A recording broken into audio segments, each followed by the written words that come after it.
domingo pasado vimos, o nuestro texto base para estudiar el tema del bautismo fue Mateo 28, 19, que es la Gran Comisión.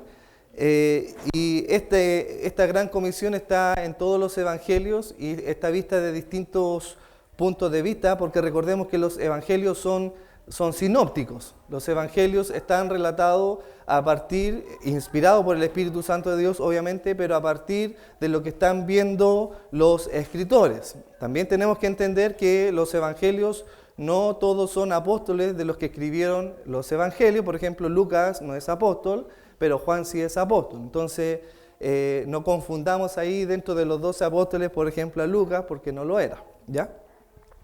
Y el texto que hemos escogido para esto es San Marcos, capítulo 16, versículo 12. Y si usted observa el título en sus Biblias, dice: Jesús se aparece a 2 de sus discípulos. Y dice: pero después apareció en otra forma a 2 de ellos que iban de camino yendo al campo. Ellos fueron y lo hicieron saber a los otros. ¿Quiénes son esos otros? Los apóstoles. Y ni aún a ellos creyeron.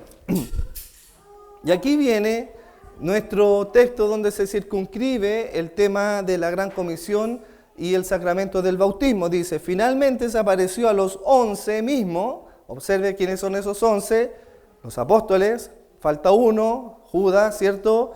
Que se mató, ¿cierto? Que cayó, ¿cierto? Vimos cómo cayó y su cuerpo fue despedazado. Estando ellos sentados, ¿dónde estaban? Observe, a la mesa. ¿Quién estaban sentados? Los 11. Por lo tanto, podemos entender el contexto donde se está dando esto. Es una casa en un lugar cerrado donde estaban los 11. No había una gran multitud de discípulos, sino que estaban los 11 sentados en la mesa. ¿Y qué les reprochó? Su incredulidad y dureza de corazón. ¿Por qué cosa? No habían creído a los que le habían visto resucitado. Entonces Jesús le está reprochando aquí la incredulidad. No habían creído que Jesucristo había resucitado. Y recordemos que entre los 11 estaba ahí Tomás, y sabemos esa historia cuando el Señor le dice: Tomás, aquí mete tu manito en mi costado, ¿cierto? Porque Tomás dice: si yo no metiere, no creeré, ¿cierto? Entonces le reprochó su incredulidad. Y aquí viene el versículo 15, donde le dice: y les dijo: id por todo el mundo y predicad el evangelio a toda criatura. El que creyere y fuere bautizado será salvo, mas el que no creyere será condenado. Y aquí viene una parte muy controversial que no es tema, ¿cierto? No es asunto de este estudio, pero vamos a hacer unos pequeños alcances. Dice: y estas señales seguirán a los que creen. ¿Quiénes son esos que creen? Los 11. Jesús le estaba hablando a los 11, ¿cierto? Estas señales seguirán a los que creen. ¿Por qué razón? Porque ellos no habían creído, le reprochó su incredulidad, y Jesús se le apareció a los 11 en una casa y le dice: estas señales seguirán a los que creen. ¿Quiénes son esos que creen? Los 11. ¿Qué cosa van a hacer los 11?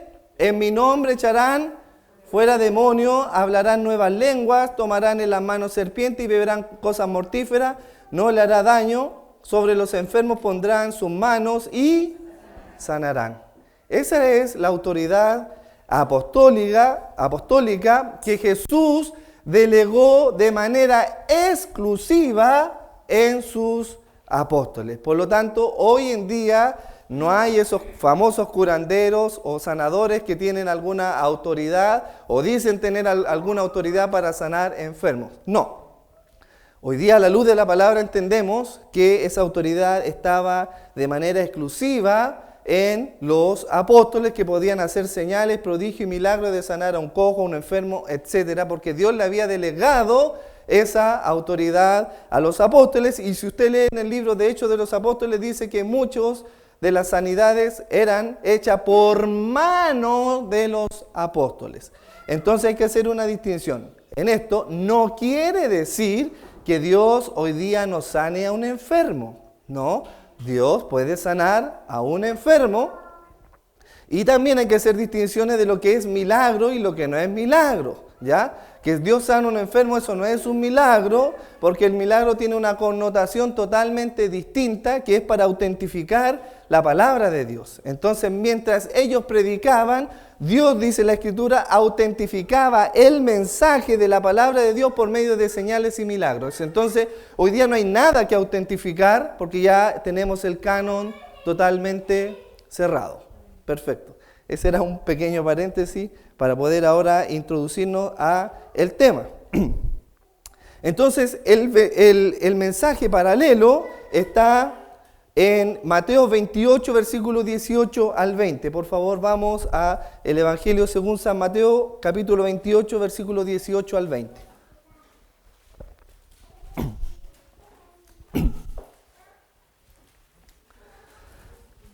Dice: y Jesús se acercó y les habló diciendo, Mateo 28, 18, que les dijo: toda potestad me es dada en el cielo y en la tierra.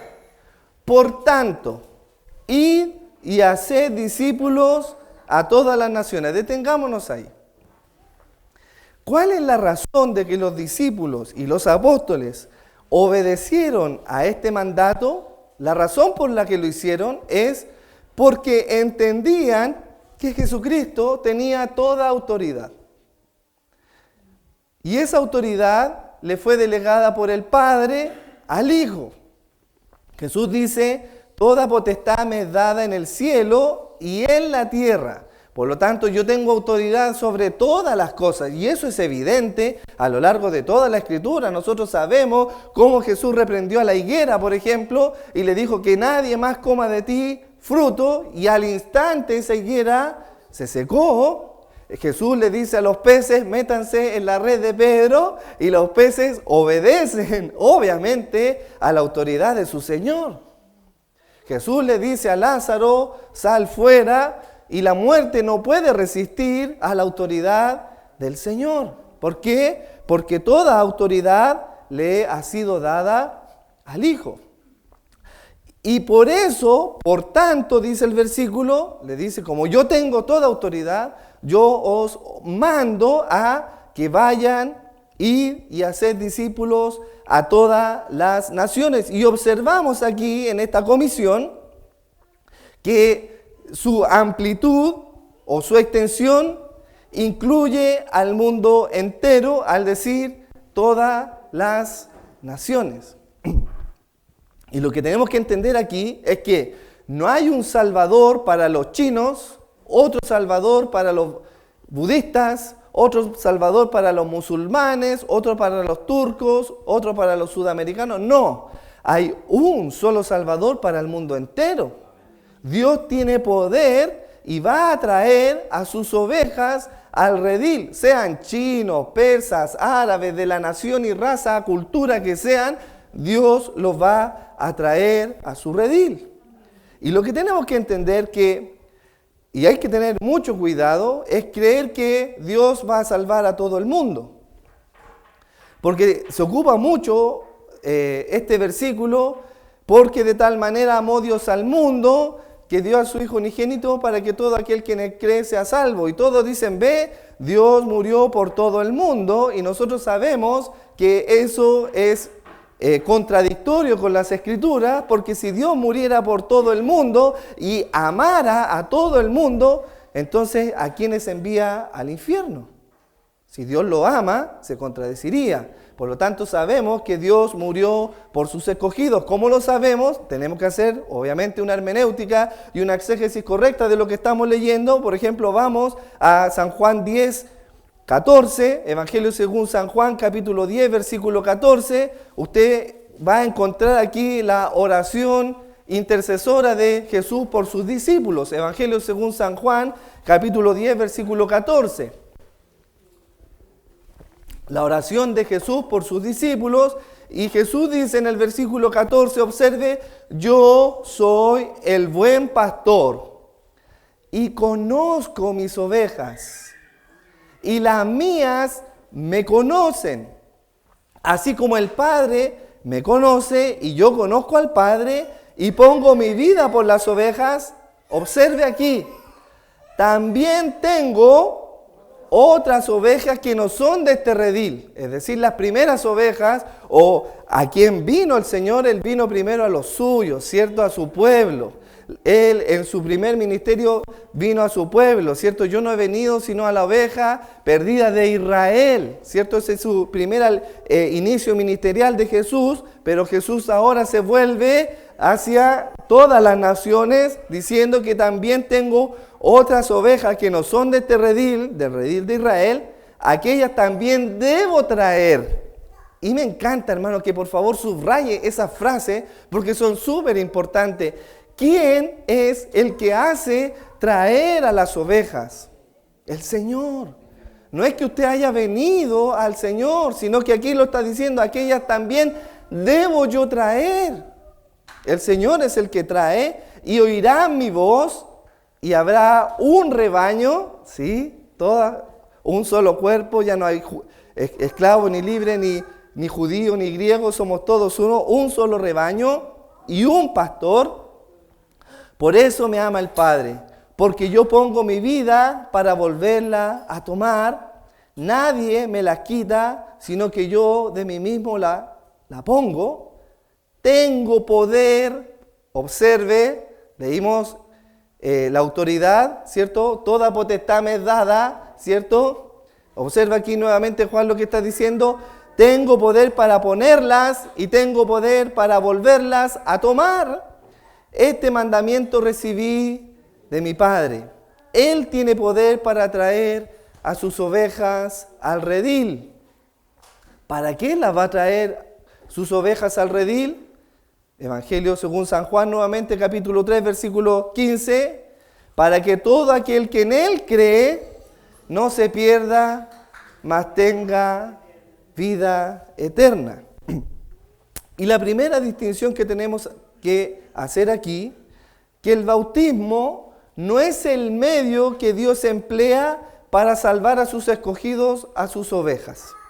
El bautismo no es el medio que Dios emplea para salvar a sus ovejas. ¿Y por qué hacemos esta distinción? Porque la Iglesia Católica cree que el bautismo es el medio en que el hombre es purificado, el niño es purificado y recibe la infusión de la gracia salvífica. Cree que por medio del bautismo ese niño ya ha sido sellado y es salvo y es hijo de Dios. Como que de alguna manera el agua que se le rocía en su cabeza le hace salvo a ese pequeño o a la persona que es bautizada. Pero eso está muy ajeno a lo que dice la palabra del Señor, porque el medio que Dios emplea para salvar a sus escogidos, a sus ovejas, es la predicación del Evangelio. Pablo le escribe a los romanos en el capítulo 1, en el versículo 16, y le dice, porque no me avergüenzo del Evangelio, porque es poder de Dios para salvación a todo aquel que cree. ¿Dónde entonces está el poder para que estas ovejas sean salvadas? ¿En el bautismo? No, el poder de salvación está en el Evangelio. Por eso que Pablo y todos sus apóstoles iban y predicaban el Evangelio de Jesucristo, y el Evangelio era lo que hacía salvo a los creyentes. Al judío primeramente, obvio, porque a los suyos vino, y también al griego, es decir, a los gentiles. Es Dios quien abre nuestros corazones para que nosotros creamos al Evangelio. El creer al Evangelio de Jesucristo, obviamente, precede al bautismo. Observamos nuestro texto y lo vemos así en Mateo 28, nuestro texto base, Mateo 28, dice, por tanto, id y haced discípulos a todas las naciones. Ya, para ser discípulos tenemos que evangelizarlos, y el evangelio es el que convierte, obviamente, a este nuevo creyente, una vez que es convertido, bautizándolos en el nombre del Padre y del Hijo y del Espíritu Santo. Y vimos en el estudio anterior la historia del eunuco, ¿cierto? Cómo el Espíritu Santo mueve a Felipe para que Felipe le predique el Evangelio al eunuco que venía leyendo el libro del profeta Isaías y venía a adorar a Israel. Y observemos esto. El eunuco venía a adorar a Jehová, pero él todavía no había recibido el Espíritu Santo de Dios. Y aquí vemos cómo es la obra salvífica de Dios. ¿Qué es lo que precede? Y nosotros hay una discusión obviamente teológica en esto. ¿Qué precede primero, la regeneración o la fe? Muchos creen que la fe es primero antes de la regeneración. Nosotros a la luz de la palabra hemos comprendido que no puede ser la fe antes de la regeneración, porque Pablo lo deja muy bien claro, que dice, vosotros estáis muertos en vuestros delitos y pecados, vosotros estabais muertos, por lo tanto, un muerto no tiene la capacidad de creer. Observemos esta misma realidad en Lidia, en el relato de Hechos de los Apóstoles, 16, versículo 14. Aquí Lucas está relatando cuando Pablo llega a Filipo y llega a este lugar donde había unas mujeres piadosas que salían de la ciudad y bajaban al río, y en el río hacían reuniones de oración para adorar al Dios de Israel. Y observe el versículo 14 del capítulo 16, dice, entonces una mujer llamada Lidia, vendedora de púrpura, hace su detalle ahí, porque era una mujer acaudalada, las personas que tenían el púrpura o las tinturas púrpura eran unas personas de mucho dinero, vendedora de púrpura de la ciudad de Tiatira, que adoraba a Dios, estaba, ¿qué cosa? Oyendo. ¿Qué estaba oyendo? Bueno, la predicación del Evangelio que estaba haciendo Pablo. Pablo estaba predicando el Evangelio y estaban estas mujeres piadosas y Pablo estaba predicando porque fue obediente al mandato de Jesucristo. Ir por el mundo y predicar mi Evangelio. Pablo estaba predicando el Evangelio. Y este detalle, hermano. Y el Señor, ¿qué? Abrió el corazón de ella. ¿Para qué cosa? Para que estuviera atenta a lo que Pablo decía. ¿Y qué decía Pablo? Pablo estaba contando sus testimonios personales. Pablo estaba contando sus historias. No, Pablo estaba predicando el Evangelio porque el Evangelio es el poder de Dios para salvar al hombre.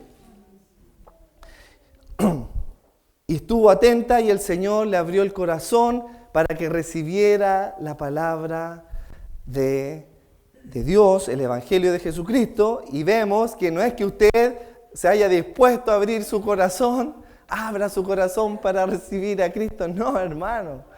El que le abre su corazón o el que le abrió su corazón fue el Señor. Para que usted comprendiera el Evangelio de Cristo. Y una vez que ella escuchó, comprendió el Evangelio, estuvo atenta a la palabra de la predicación de Pablo, que dice, fue bautizada. Entonces vemos que la predicación del Evangelio, el discipulado, precede al bautismo. La salvación, obviamente, es una obra milagrosa de Dios que es realizada de una manera singular, única, porque Dios, dice la Escritura, que nos escogió antes de la fundación del mundo. Es decir, no existía absolutamente nada, hermano. Y Dios ya usted lo había escogido, estaba en la mente de Dios, los escogidos. Somos escogidos de Dios. Entonces, ¿por qué dijimos delante que la regeneración precede a la fe? Obviamente, porque esta mujer que estaba aquí, Lidia, ¿a qué vino? Vino a adorar a Dios. pero no tenía la fe verdadera. Pero pudo oír el mensaje porque había sido vivificada para poder oír el mensaje de Cristo.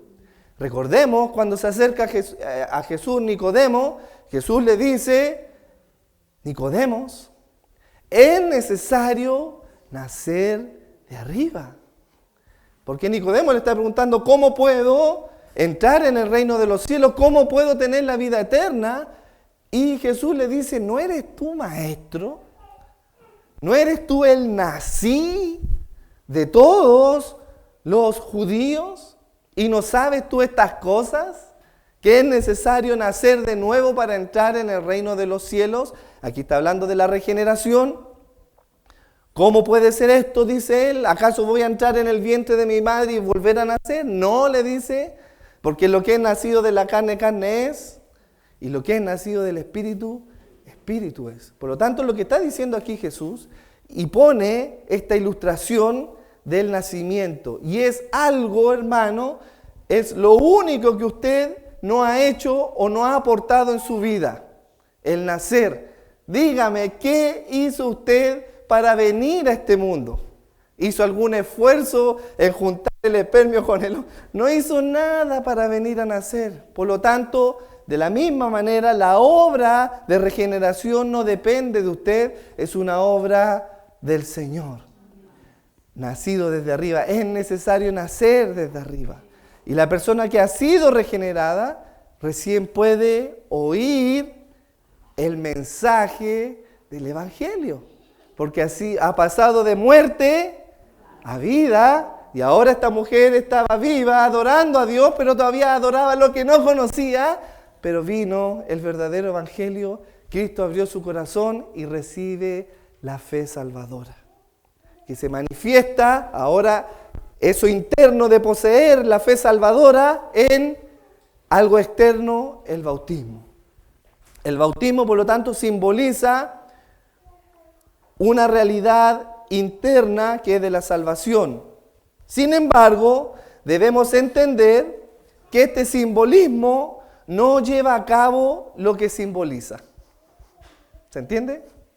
Este simbolismo no lleva a cabo lo que simboliza, porque lo que simboliza ya se llevó a cabo previamente ante el bautismo, ¿ya? Es el problema de la Iglesia Católica, que cree que el bautismo limpia, pero el bautismo, hermanos, no limpia a nadie. El bautismo no limpia a nadie, el bautismo no infunde gracia salvadora, ni tampoco limpieza espiritual. Los católicos recitan esta frase latina, ex opere operato, que quiere decir que por medio de esta operación se infunde la obra salvadora. Pero sabemos que eso no es así. ¿Por qué? ¿Por qué razón? Observemos Efesios, Pablo escribiendo a los Efesios, capítulo 1, versículo 7. ¿Cómo se limpia o es limpiado el hombre de su pecado? ¿Acaso es limpiado por medio del bautismo? ¿Acaso es limpiado cuando es bebé y le infunden esta gracia o esta agua derramada en su frente? No, lo vemos a la luz de la palabra que dice en Efesios 1, 7, en quien tenemos redención por su sangre. No dice que tenemos limpieza y redención por medio del bautismo, no, la tenemos por medio de ¿qué cosa? De su sangre. Tenemos redención por su sangre, el perdón de pecados según la riqueza de su gracia. Por lo tanto, la manera en que el hombre es salvado, redimido, perdonado, limpiado, es por medio de la sangre de Cristo y no por medio del bautismo. En Corintios, Pablo también aclara esto en 1 Corintios 6:11, dice: y esto erais algunos, ¿qué cosa? Fornicario, adúltero, mentiroso, egoísta, todos los pecadores.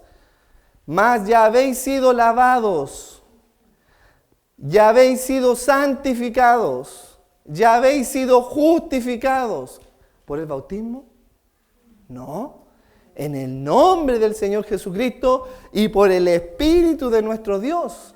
Y me encanta, mire cómo Pablo vemos, observe, este es un pequeño análisis observacional, hermano. No hay que ser un gran teólogo para poder leer lo que dice este texto. Observe la Trinidad aquí en este texto. Habéis sido limpiados, santificados, justificados, lavados en el nombre de el Señor Jesucristo por el Espíritu de ¿quién? De Dios Padre. El bautismo, por lo tanto, simboliza nuestra unión con Cristo en su muerte y resurrección. El bautismo simboliza el perdón, el lavamiento de nuestros pecados, la purificación. Y número 3, el bautismo simboliza nuestra unión como pueblo de Dios. Y observe, mire, me encanta cuando uno observa los relatos de la Escritura. En el primer discurso de Pedro, después del Pentecostés, después que vino el Paracletos, el Espíritu Santo de Dios, después de recibir los apóstoles al Espíritu Santo de Dios, Pedro hace una tremenda predicación, un discurso hermoso, y lo hace hacia el pueblo de Israel. Por favor, ojo, al pueblo de Israel inicialmente. Hechos 2:36, vaya a sus Biblias, a Hechos capítulo 2, versículo 36.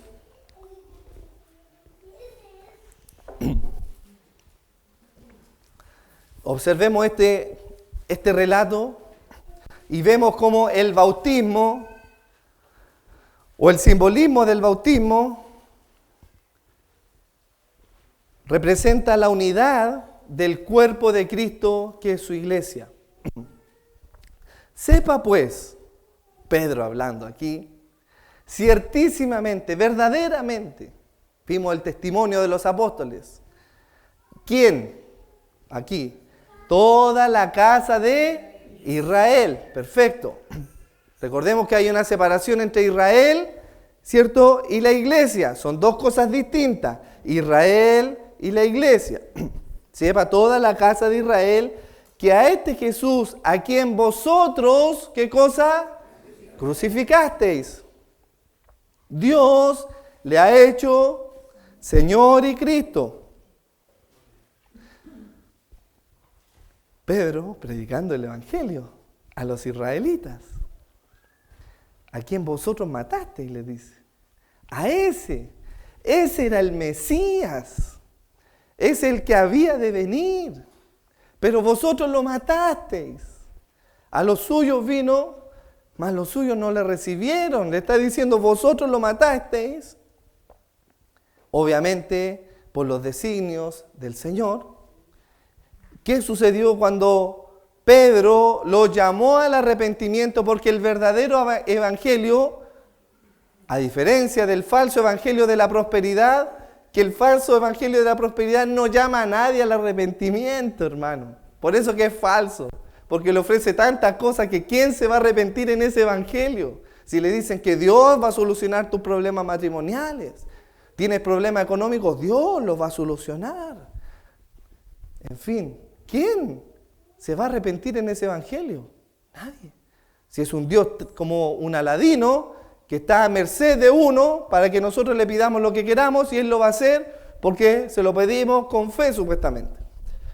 Pero el mensaje verdadero del Evangelio es un mensaje de arrepentimiento. Por eso que dice, id y predicad mi Evangelio, y el que se arrepintiere, ¿de qué se tiene que arrepentir? De sus pecados. ¿Cuál era el pecado de la casa de Israel? Haber matado a su Señor. Y al oír esto, la casa de Israel, dice, se compungieron de corazón. Y me encanta porque en el griego la profundidad de esta palabra es que se llenaron, hermano, todo su ser de amargura, de tristeza. Temblaron, tembloroso, se compungieron y dijeron a Pedro y a los apóstoles, varones hermanos, observe la realidad, se entendían que eran judíos, varones hermanos de nosotros. ¿Qué haremos? Y Pedro le dijo, arrepentidos. Y bautícese. Cada uno de vosotros, observe, no es algo colectivo. No es que usted se arrepiente y porque si usted se arrepiente va a salvar a toda su casa. No, arrepiéntase y bautícese cada uno de vosotros de manera particular, hermano. Porque también está ese otro engaño de otro falso evangelio que le dicen, cree tú y serás salvo tú y toda tu casa. O como que si usted fuera el medio para que toda su casa sea salva. O sea, tenemos al Salvador Jesucristo y lo tenemos a usted también. ¿Por qué? Porque no leemos bien la Escritura. Arrepentíos y bautícese cada uno de vosotros en el nombre de Jesús para perdón de pecados y recibiréis el don del Espíritu Santo de Dios. Perfecto. Nuevamente en este texto está la Trinidad. Dios Padre, a Jesucristo su Hijo le hizo Señor y Cristo. Arrepentíos en el nombre de su Hijo Jesucristo y el Espíritu Santo, la Trinidad, recibiréis este don. Porque para vosotros es la promesa y para vuestros hijos y para todos los que están lejos, para cuanto el Señor nuestro Dios llame. ¿Quién es el que llama? Dios el Señor. Y con otras muchas palabras testificaba y les exhortaba. Observe, por eso, hermanos, entendemos que el paido bautismo no es una doctrina bíblica. Porque un niño no tiene de qué arrepentirse o un niño no puede recibir el consejo ni tampoco testificar lo que es el verdadero evangelio porque no lo entiende todavía. Que le dijo testificando diciendo, sed salvo de esta perversa generación. Así que los que recibieron, observe, su palabra fueron bautizados. Solamente aquellos que recibieron el Evangelio, solamente aquellos que recibieron la palabra predicada por Pedro, fueron bautizados. Podrían haber habido 5.000, 10.000, no lo sabemos, pero solamente aquellos que recibieron el mensaje fueron bautizados. Y se añadieron aquel día, ¿cuánto? Como 3.000 personas. Y observe aquí, ¿a dónde se añadieron? ¿A qué se añadieron? A la iglesia, hermano. A la iglesia. Recordemos que la iglesia primitiva, cuando perseveraba en la predicación de la palabra de Dios, en la oración y los cantos y himnos espirituales, dice que Dios añadía cada día quién iba a ser salvo. ¿Quién añade los miembros a la iglesia? ¿Cuánto añadió el Señor en ese momento? A 3.000. Por lo tanto, el bautismo simboliza la unidad de la iglesia.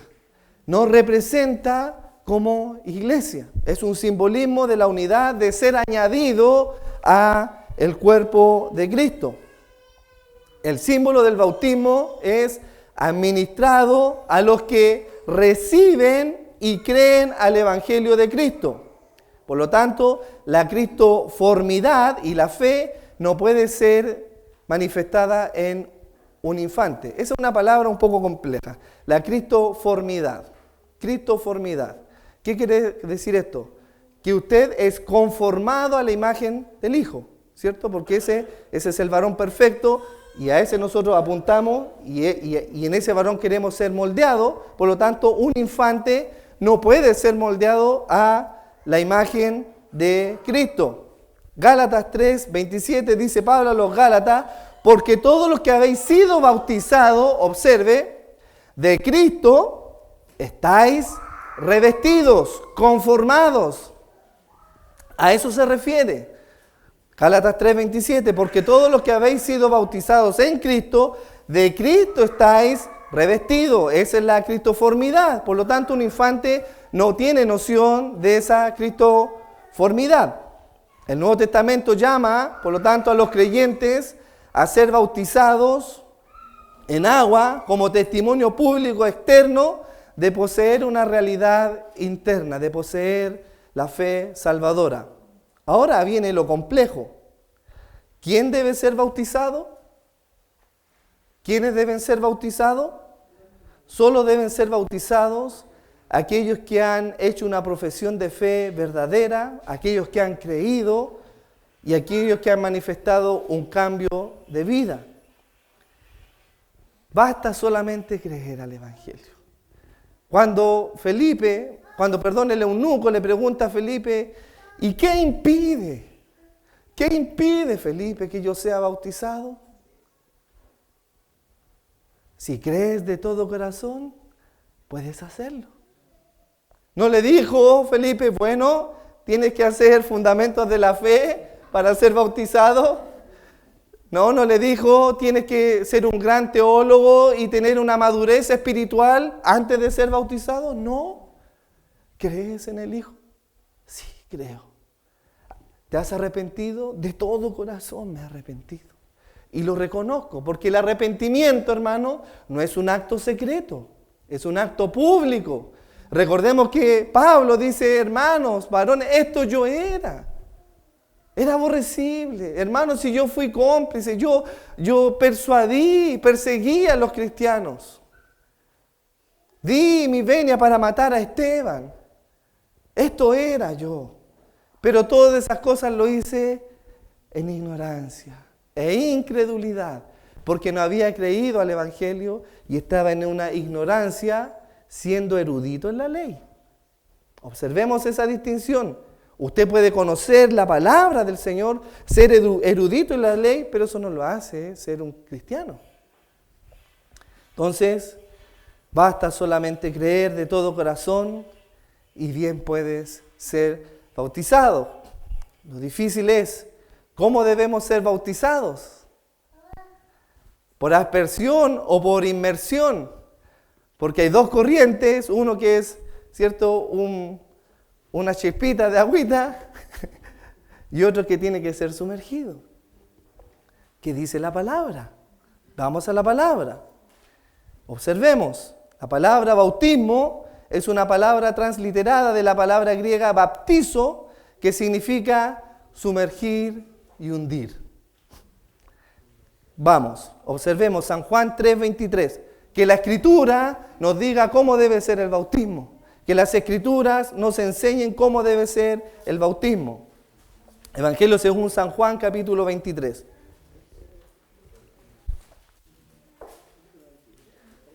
Evangelio según San Juan, capítulo 3:23. Observemos que el bautismo ocurría donde había muchas aguas. Juan bautizaba también en Enón, junto a Salim. ¿Por qué razón bautizaba Juan el Bautista en ese lugar? Porque había allí muchas aguas y venían y eran, perfecto, muchas aguas, no un vasito de agua, ¿ya? Muchas aguas. Cuando bautizaban, ellos, observe, descendían al agua. ¿Cómo lo sabemos esto? Vamos a Hechos, capítulo 8, versículo 38, por favor. Hechos de los Apóstoles, capítulo 8, versículo 38. Es el relato de Felipe y el eunuco. Hechos 8:38. El eunuco mandó a parar el carro y descendieron ambos. ¿A dónde descendieron? Al agua. Y Felipe y el eunuco, y él le bautizó porque descendieron al agua. Perfecto. Y si descendieron al agua, obviamente tienen que subir del agua. ¿Cómo sabemos que descendían y subían? Vamos a San Marcos 3:16, por favor. Evangelio según San Marcos, capítulo 3, versículo 16. Y aquí está el ejemplo supremo de nuestro Salvador, a quien debemos imitar. Veamos Mateo capítulo 3, versículo 16. Y Jesús dice, después que fue bautizado, subió luego. ¿De dónde subió? Del agua. Y aquí en los cielos le fueron abiertos y vio al Espíritu de Dios que descendía como paloma y venía sobre él. Por esta razón creemos que el bautismo es por inmersión y no por aspersión. ¿Por qué razón? Porque simboliza de manera perfecta la muerte, el entierro y la resurrección de Cristo. Eso simboliza el bautismo. Y aquí hay agua. Tenemos agua. Por lo tanto, ¿qué impide que nosotros seamos bautizados? Sin embargo, no tomes a la ligera este sacramento, porque tanto el bautismo como la cena del Señor son los dos sacramentos que Dios constituyó sagrados y santos. Si te vas a bautizar, que sea en arrepentimiento, reconociendo tu pecado e identificándote en la muerte y resurrección de Cristo, tu Señor y Salvador. Le invito a que oremos al Señor.